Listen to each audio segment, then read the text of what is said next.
सभी भगवान आत्माओं को सादर जय जिनेन्द्र। जैसा कि आप सभी को विदित ही है, इष्टोपदेश ग्रंथ की श्रृंखला चल रही है। हर 2 दिन के अंदर आपके पास एक एक श्लोक पहुंच रहा है। आप उसके उत्तर नीचे कमेंट बॉक्स में देते जाइए। अभी हमने 4था श्लोक देखा, जहां पर हमने क्या देखा कि हमारे स्वभाव है मोक्ष सुख की प्राप्ति करना, तो व्रत आचरण करके हम स्वर्ग सुख की प्राप्ति तो कर ही सकते हैं और करना ही चाहिए। जब तक हमें मोक्ष सुख प्राप्त नहीं हो तब तक हमें व्रताचरण का पालन करना ही चाहिए।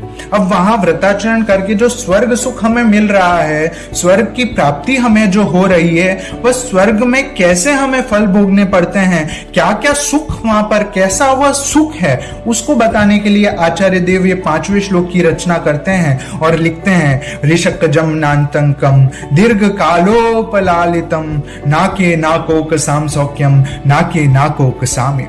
कह दिया, नाके स्वर्ग में नाकोक साम देवों के, ऋषकजम इंद्रियों से उत्पन्न, अनातंकम दुख रहित और दीर्घ कालोपलालितम, कहा कि दीर्घ समय, बहुत समय तक रहने वाला, सौख्यम सुख।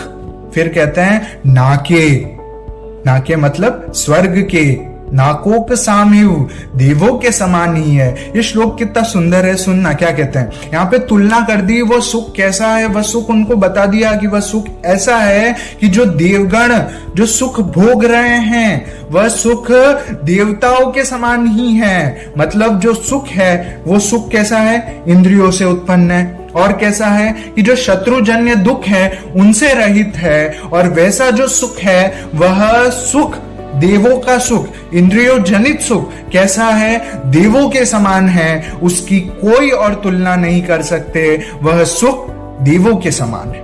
अब यहां पर ध्यान रखना, मोक्ष सुख और देव सुख, इंद्रिय जनित सुख, दोनों में भिन्नता है।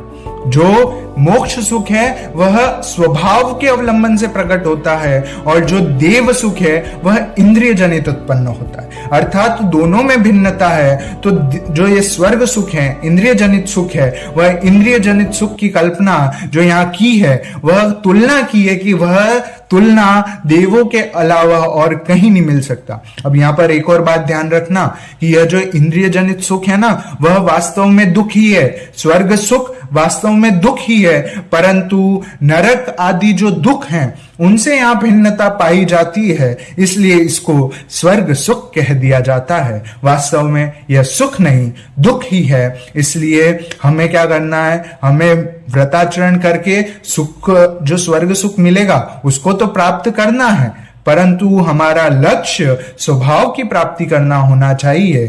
अब आपके लिए एक प्रश्न है, क्या देवों का सुख वास्तविक सुख है या नहीं?